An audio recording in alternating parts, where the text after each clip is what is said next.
কিন্তু গুরুজির তো নিজের কেউ নেই।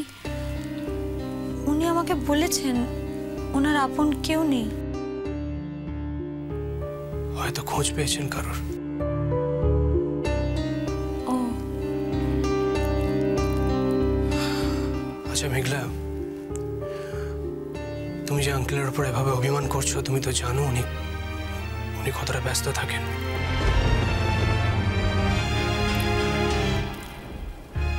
আর তাছাড়া উনি যে কতটা রাগ করে বাড়ি থেকে বেরিয়ে গেছিলেন সেটাও তো তুমি জানো।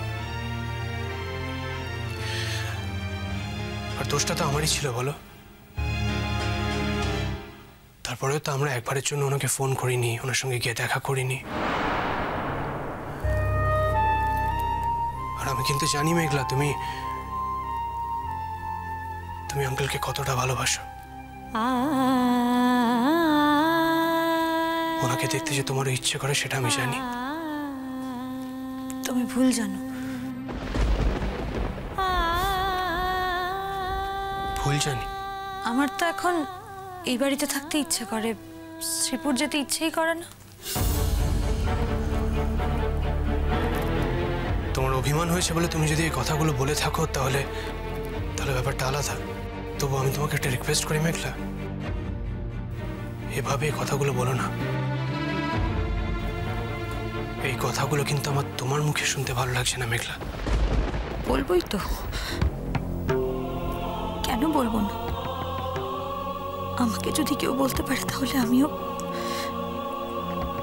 নিজের মেয়ে হলে কি ভাবি এমন একটা কথা বলতে পারতো না। আমি জানি ভাবি পারতো না। আমি আমার এই মেয়েটাকে আর 5টা মেয়েদের থেকে আলাদা করে তৈরি করেছিলাম মহুয়া, একেবারে আলাদা করে।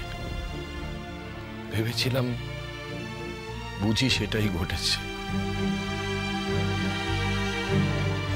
আমি হেরে গেছি মহুয়া, একদম হেরে গেছি। এসব তুমি কি বলছো বলো তো? হ্যাঁ, একটা সাধারণ ব্যাপারকে তুমি মেনে নিতে পারছো না? এবার তুমি কিন্তু অদ্ভুত কথা বলছো। হ্যাঁ, হয়তো তাই। এই মানুষটাই তো অদ্ভুত, জানো, অদ্ভুত।